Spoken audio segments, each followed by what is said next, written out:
Ayan na po si ma'am. Unboxing iPhone 15 128 Blue. ZPE po yan, brand new. Sealed. Not activated. Bale si ma'am na lang po yung mag-activate. First owner.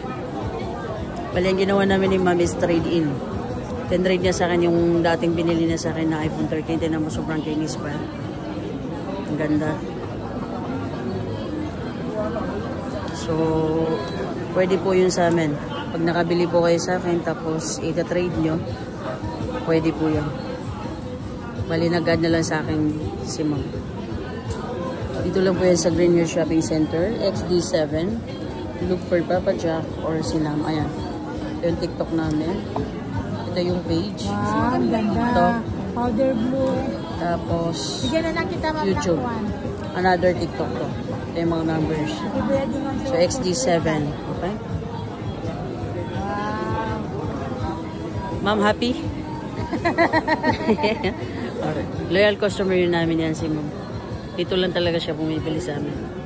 So, pwede rin po kayo maging isa doon. Maraming salamat.